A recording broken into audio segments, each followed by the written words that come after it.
Kain nga tayo ngayon ay April 19 at lunchtime ngayon. Kain po tayo. Eto, hindi ko na po siya na-videohan ng pagluluto, guys. Yan po ang kakainin ngayon. Naho, guys. Meron na akong pagkain sa aking hapag. Guys, mali yata. At yan na nga, guys. Nagsimula na nga ako mag-front of my face, my view para sa mukbang for today, lunch time.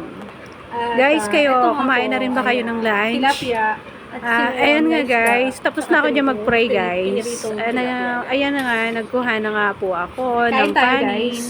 At hindi ko lang na videohan kanina ang pagkuha ng kanin. Nilagay ko na sa aking pinggan, ganun. Guys, pa-sexy-sexy nga tayo. Sobrang init talaga, guys. Malamig na damit na naman tayo. Guys, kung mapapansin nyo nga, guys, diyan, hindi talaga okay magkaigi yung aking camera. Talagang puro kanin at kanin talaga, guys. Ganun. Ay, ko. Sana all.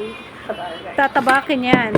Ayan nga, guys, ang sabaw at sinabawang ulo ng tilapia. And first bite, wow, yummy, yummy. Ayun nga pala, guys, sana kumain na rin kayo sa inyong bahay. Kahit simpleng lutong bahay lang, mahalaga makaraos sa araw-araw. Ganon. At siya nga po pala, guys, kung mapapansin nyo, hindi ko dyan kasama ang aking mga dyanakes.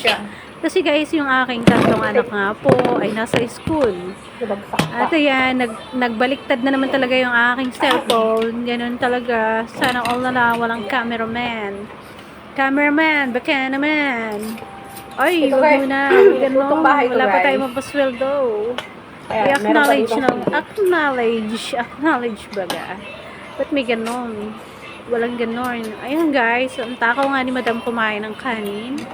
At yan nga po pala, ay tataba na siya. Ayan, pinapahanganan niya pa ang kanyang tilapia. Tilapia, guys. At saka may sabaw. Sana all na lang. Hindi talaga ako, guys, magkaigi sa aking pwesto na yan. Kasi binabanas talaga ako. At ayan, ako'y dali-dali, guys, nakain sa time sa aking oras na yan sa pagkain. Sapagkat yung baby ko nga po, guys, ay baka mahulog na naman. Ganon. Wag ganon. Ay, nako. Sana all na lang. Kain na lang ng kain. Sus, mayaman na rin. Ay, nako, guys. Ayan nga po. Paspasan ng kain ko dyan. Magmamadali si mama. Ano nga pala, guys. Sana kahit ganyan lang kahirap ang buhay, at least nakakaraos tayo. Mayawa ang Diyos sa katulad natin. Huwag tayo mawalan ng pag-asa. Katulad ko nga po, guys, solo parent ako. Kaya talagang akala mo ba araw-araw ay ako yung panayang pagmamadali.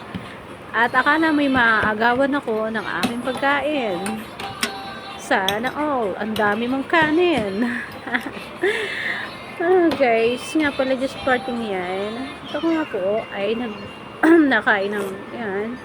Sinangsaw ko na nga po yan, guys, sa sili na may suka.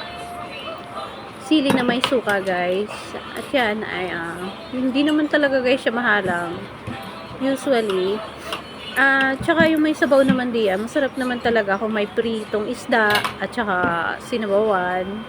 At yan pala ay kahit paano, talagang malasa na siya, guys.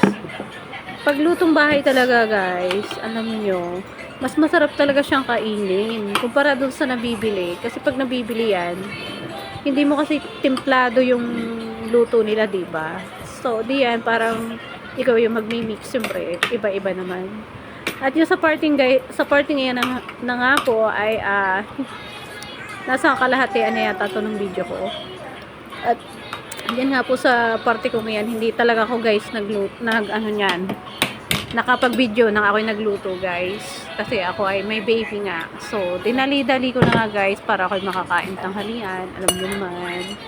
Sana all may tagaluto. Kung mapapansin nyo, guys, dyan, panahigip ko na nga po ng sabaw. Kain po kayo. Kain tayong lahat. At salamat sa Panginoon. At kahit paano tayo binibigyan pa rin ng lakas pagkain. Laging una yung Panginoon Diyos. Mapapansin nyo talaga, guys, dyan ang itsura ko. Yung akin nga pong pisngi dyan ay kinagat ng mangangagat. Kaya ako may pantalde yan. At yan, guys. natatakot ako talagang mag-video na ako'y kumakain. At lalo pa yung sa parting yan may tinik. Siyempre, yung isda talaga may tinik yan.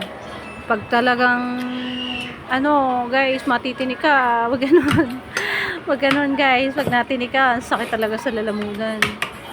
One time nga guys, naranasan ko dati natinik ako. Almost 1 week hindi ako nakakain. Nakabara talaga siya sa aking lalamunan po. Kaya talaga, kahit na kain ako guys at dinadali-dalianan ko na nga po. Ay ako talaga guys, nahihiya akong mag-show kumain sa harap ng camera.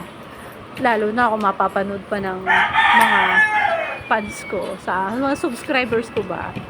Sana all may subscribers. Grabe ano. At yan nga po guys, talagang dahan-dahan ako talaga din guys kumakain. Patuloy pa rin talaga. Pero talaga nakikita ko yung tinik talaga guys. Takot na takot ako kumakain yung tinik. Talaga kasi experience ko nga, ako nga yung natinik dati. Almost 1 week ako hindi nakakakain ng maayos. Sakit talaga ng lalamunan ko. Kaya naman, nag-ingat na nga po ako kumain ng isda na pirito. Ang alam ko guys, yung natinik ako dati, ginangang luto yun eh. Kaya nga natinik ako. Nakikipaghilahan ako sa tinik. OMG. Sana all. Buti sana kung ibang tinik. Ay, wag ganon ba yun? Ang tinik ka dyan. Ay, grabe. At yan nga guys, busog na ako sa time na yan.